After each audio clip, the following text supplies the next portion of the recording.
सुप्रभातम बच्चों, कैसे हैं आप सब लोग। आशा और विश्वास है कि आप लोग स्वस्थ होंगे। कक्षा 10वीं की हिंदी की वेला में आज मैं आपको जिस पाठ का वीडियो कल भेजा था, कन्यादान। कौन सा पाठ बच्चों? कन्यादान। काव्यांश संख्या 1 को समझाते हुए कल प्रेषित किया था वीडियो। आज मैं उसका दूसरा वीडियो आपके समक्ष प्रेषित करने जा रहा हूँ। ध्यानपूर्वक समझेंगे। अच्छा पाठ है, परीक्षा की दृष्टि से भी इम्पॉर्टेंट है। पहले काव्यांश में बताया गया था कि माँ अपनी बेटी को किस तरह से समझाती है कि ससुराल में जाकर के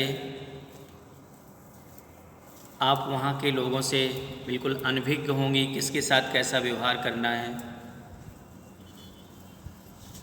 उनके ससुराल में किस प्रकार से रहना है, इन सब बातों से अनभिज्ञ है। उसे केवल अपने माता पिता के घर का सुख का अनुभव है। ससुराल में क्या क्या कष्ट मिलने वाले हैं, इस बात का उसको ज्ञान नहीं है। अभी भोली है, सरल है, चालाक नहीं है। चालाक इसलिए नहीं है कि यहाँ माँ बाप के प्यार और दुलार से उसको केवल सुख का अनुभव हुआ है, दुख का अनुभव नहीं हुआ है। अगले काव्यांश में माँ बेटी को समझाते हुए कहती है कि ससुराल में आपको किस प्रकार से रहना है, किन बातों का अनुसरण करना है, किन बातों को त्यागना है। माँ ने कहा, पानी में झांककर अपने चेहरे पर मत रीझना, आग रोटियां सेकने के लिए है, जलने के लिए नहीं। वस्त्र और आभूषण शाब्दिक भ्रमों की तरह बंधन है स्त्री जीवन के। माँ ने कहा, लड़की होना पर लड़की जैसी दिखाई मत देना। बच्चों, काव्यांश छोटा है लेकिन अपने अंदर बहुत भाव समेटे हुए है। माँ बेटी को समझाती हुए कहती है कि माँ ने कहा, पानी में झांककर अपने चेहरे पर मत रीझना।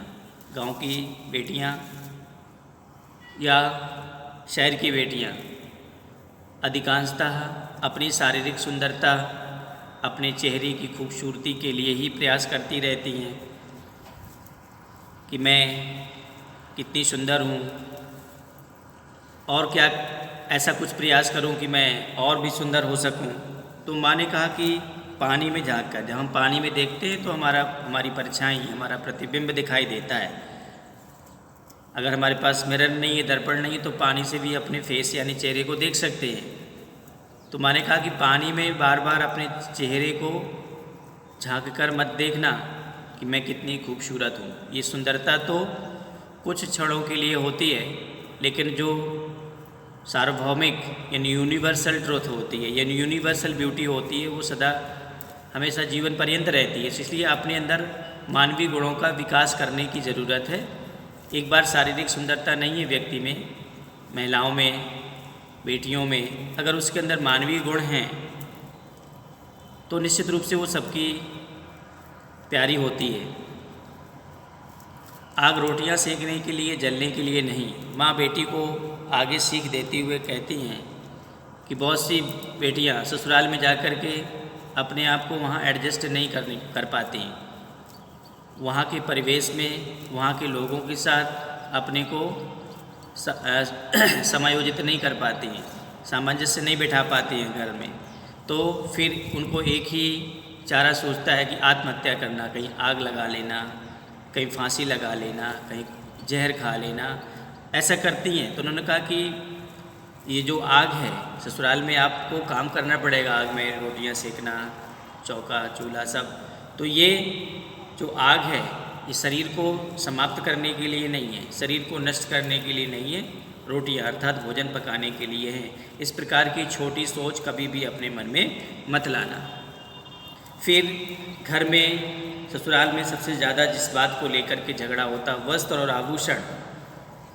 भाई ससुराल में आपको आभूषण जितने ज़रूरी हैं उतने देंगे, नहीं भी देंगे तो उसके लिए आपको परेशान नहीं होना, न किसी से ज़्यादा अपनी बात कहना है वस्त्रों के आभूषणों के लिए, क्योंकि महिलाओं के लिए वस्त्र और आभूषण सबसे ज़्यादा भ्रम, यानी कह सकते हैं कि एक तरह से उनको